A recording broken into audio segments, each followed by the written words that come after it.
दोस्तों, जंग के दौरान बड़ी खबर सामने आ रही है, जहां निंदा संगठन और 57 मुस्लिम देशों का जो एक नामर्दों का संगठन बना हुआ है, उस पर हमास बुरी तरीके से भड़क चुका है।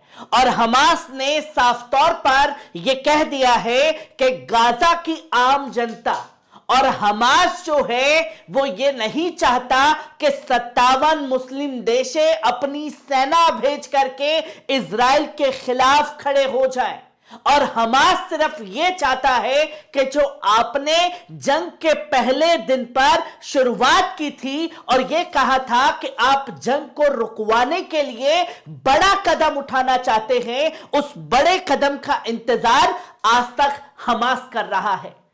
और आप ना सेना भेज सकते हैं और ना ही आपकी सेना की हमें जरूरत है। हमारे मुजाहिदीन जो हैं ये जंग अपने दम पर इजराइल से लड़ करके जीत सकते हैं, पर आपको इजराइल के ऊपर प्रेशर बनाने के लिए बड़ा कदम उठाना था।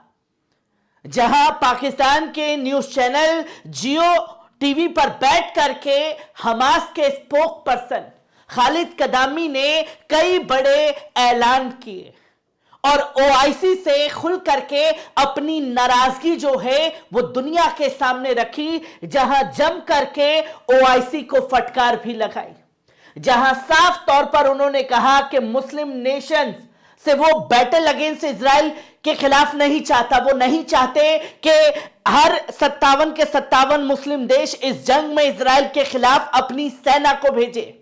वो बस ये चाहते हैं कि आप कोई बड़ा कदम उठाएं, जो आपने कहा था कि आप इस जंग को रुकवाने के लिए उठाएंगे। और वो कदम आपका कहां है, जो कि साफ तौर पर सवाल भी खड़े करती है। आप ये निंदा संगठन के समूह को देख सकते हैं, एक से बढ़कर के एक बड़े बड़े मुस्लिम अमीर देश जो इसमें शामिल हैं, और जो इसमें शामिल नहीं है वो है यमन, लेबनान, सीरिया, इराक। वो खुल करके इस जंग में बने हुए हैं और इजराइल को घुटने पर लाने का काम कर रहे हैं। यही जो फौजें हैं, इन्होंने ही पूरे सुपर पावर अमेरिका की नाक में दम कर रखा है, इजराइल की नाक में दम कर रखा है। एक छोटे से महज संगठन है जिसने पूरी दुनिया को हिला करके रख दिया है, पर आपका इतना बड़ा संगठन जो सिर्फ और सिर्फ नामर्दों का संगठन बन गया है, इससे सिर्फ उम्मीद यह की जा रही थी कि यह कोई बड़ा कदम उठाए। जहां आप देख सकते हैं कि हमास के स्पोक पर्सन खालिद कदमी ने जियो टीवी पर बैठ करके अपना स्टेटमेंट दुनिया के सामने रखा और इंसानियत के नाते कदम उठाने की बातें कही। और उन्होंने साफ तौर पर यह कहा कि यूं तो ओआईसी में 57 मुस्लिम देश है, पर बड़े अफसोस की बात है कि जब गाजा के अंदर राहत सामग्री भेजी जा रही थी, 100 ट्रक भेजे जा रहे थे, वो नेतन्याहू से पूछ करके तब गाजा के अंदर भिजवा रहे थे।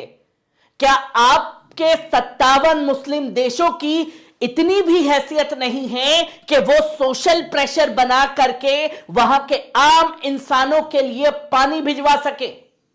और जब आप पानी नहीं भिजवा सकते तो नतमस्तक रहिए अमेरिका और इजराइल के आगे। हम ये जंग अपने दम पर लड़ रहे हैं, जो कि खालिद कदामी ने साफ तौर पर अपने इंटरव्यू में ओआईसी को बड़ी फटकार लगाई। और ये साफ तौर पर उन्होंने कहा कि हम मुस्लिम नेशन से ये डिमांड नहीं करते कि वो अपनी आर्म फोर्स को भेजे, वो अपनी सेना को भेजे और इजराइल से लड़ जाए।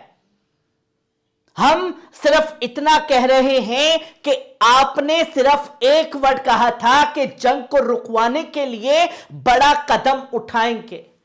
वो कदम कहां है आपका, और अभी तक कोई इसमें नजर क्यों नहीं आया?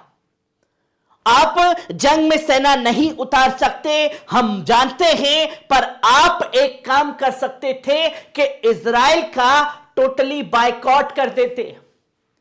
एक दो देशों को छोड़ दिया जाए, अगर 57 के 57 मुस्लिम देश एक साथ बायकॉट करते तो आज जो नरसंहार गाजा के अंदर हुआ है वो नरसंहार नहीं होता। और खालिद कदामी ने साफ तौर पर कहा कि इस नरसंहार के लिए जितना जिम्मेदार इजराइल अमेरिका है उससे कहीं ज्यादा जिम्मेदार है ये निंदा संगठन, जहां खुल करके अपनी नाराजगी जो है पहली मर्तबा सामने रखी है दुनिया के, और ये कहा कि किस कदर वो भड़के हैं।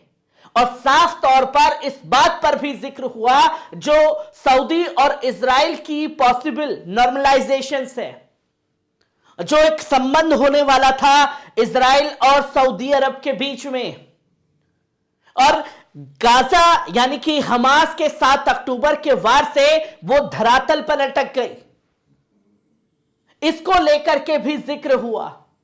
अगर सऊदी अरब चाहे और तमाम मुस्लिम देश चाहे तो 1 सेकंड में नेतन्याहू को घुटने पर ला सकते थे, पर उन्होंने यह काम नहीं किया। वो सिर्फ बेंजामिन नेतन्याहू की आवागाही में लगे हुए हैं।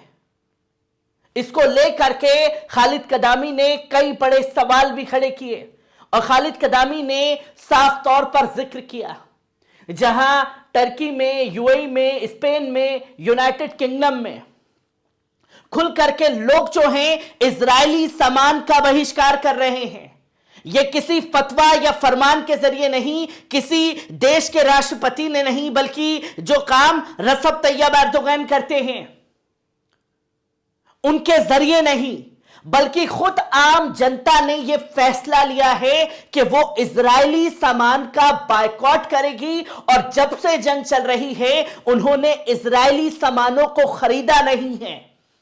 यह तस्वीर सामने आ रही है, और साफ तौर पर खालिद कदामी ने कहा कि जनता की राय जो है वो सबसे ज्यादा अहम रखती है, क्योंकि दुनिया भर में कहा जाता है कि जनता क्या ही कर लेगी, जनता क्या ही कर सकती है, वो बड़ी बड़ी हुकूमतों को घुटने पर ला सकती है। और जब टर्की की आवाम सड़कों पर उतर करके इजराइल के खिलाफ बिगुल फूंकती हुई नजर आई तो रसब तैयब एर्दोगन, जो बीते शुरुआती दिनों में चुप थे, वो भी खुल करके बोलने के लिए मजबूर हुए, और जनता ने अपनी ताकत दिखाई, इजरायली सामान का बायकॉट किया, पब्लिक ओपिनियन में जा जाकर के इसकी मांग की। और आज नतीजा यह है कि यूनाइटेड किंगडम, यूएई, टर्की और स्पेन में आम जनता ने सामान खरीदना इजराइल का बंद कर दिया है।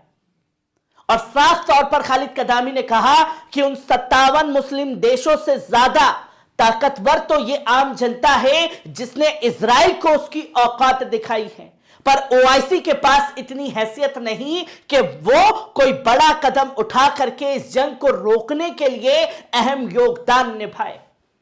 हमें किसी सेना की या किसी चीज की जरूरत नहीं।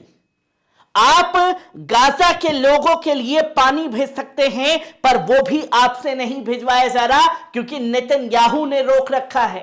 राफा बॉर्डर 1 सेकंड में आप लोग खुलवा सकते हैं, पर आप नेतन्याहू की इजाजत लेंगे और तब जाकर के कोई कदम उठाएंगे। यह सबसे बड़ी जलालत है 57 मुस्लिम देशों की, जो एक नामर्द संगठन के रूप में दुनिया भर में प्रसिद्ध हो चुका है। हर एक पहलू को आपके साथ साझा करता रहूंगा। दीजिए इजाजत, शुक्रिया।